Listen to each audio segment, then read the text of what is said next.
Айналайын деген сөздің қағбаға қатысы бар ма? Қатысы бар деген видео біраз әлеуметтік желіге таралды, айтылды, талқыланды. Сол видеоның астына пікірім жазып едім. Қағбаға қатысы бар деген азаматтардың біразы жабылып кетті. Қатысы жоқ дегендер жақтады. Осыған байланысты неге видео түсірмейсіз деді. Осыған байланысты Саясат Қазбекұлы деген азамат былай депті. Мен де келісем бұмен толықтай. Айналайын қазақтың төл сөзі және оның тарихы басқада, Қағбаға да, Мекке, Мәдинаға да қатысы жоқ. Ертедегі түркілер бертін келе қазақтар ауру адамды айналып емдеген. Жеңіл желпі ауруларды бақсылар ем жасаған. Жынын шығарып, даңғырасын қағып. Қатты науқас адамды сау адамның энергиясын беру арқылы емдеген. Яғни, ауру адамды айналу арқылы ем-дом жасаған. Науқас адамды арқасына тіреп отырғызып, тізесін бүгіп жатқызып қойған. Сосын қандасы, яғни қаны бір, туысы, гені бір, бауыры науқасты бойындағы қызуы әбден шыққанша айналған.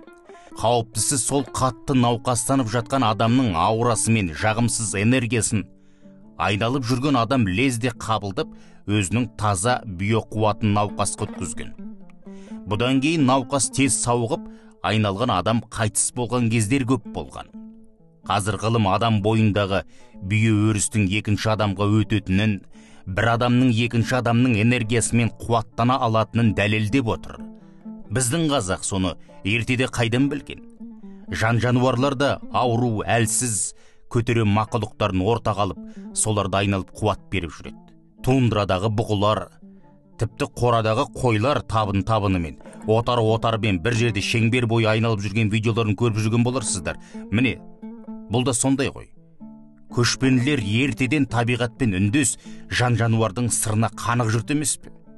Тарихта адамды айналып емдеу туралы деректер көп. Мысалы, Құлағу сарайының тарихшысы Рашид ад-Дин жазып қалдырған. Ол былай дейді: Шыңғысханның 3-ші ұлы үгедей қатты науқастанып өлгелі жатады. Емші балгер қолдарынан келген бар ем-домын қолданады. Шипа жоқ. Кірпігі әзері қимылдап жатқан үгедейдің сарайына дала қан бақсына алдырыпты. Бақсы ханды жазып шығуға болатынын, ол үшін бір ет жақыны, яғни бағана айтып отырдық қой, қандасы, гені бір адамы, бауыры айналу керек екенін айтады. Айналудың не екенін айналған соң тірі қалмайтын білетін жұрт үнсіз қалады. Ешкімнің өлгісі келмейді ғой. Сол кезде Шыңғысханның кенже жолы Төле ортаға шығып, тетелес ағасы үгедейді айналуға келіседі. Төле бауырын солай аман алып қалады. 2 күннен кейін үгедей сауығып, керісінше көп ұзамай Төле 40 жасында ауырмай, сырқамай, бір күн дөңбекшіп жатып қайтыс болады. Бұны Рашид ад-Дин жазған. Қазақ баласына адамды айналма деп ұрысса, демек жаман екен білгені. Ортадағы адамның барлық пәлекеті бойындағы ауру айналған адамға, яғни балаға ауатынын білгендіктен тыйым берген. Ал жақсы көретін адамы не баласына айналайын деуі, сені айналып, барлық пәлекетіңді алып жанымды қиялам, сен үшін жаным құрбан дегендегісі. Міне, бар болғаны осы ғана.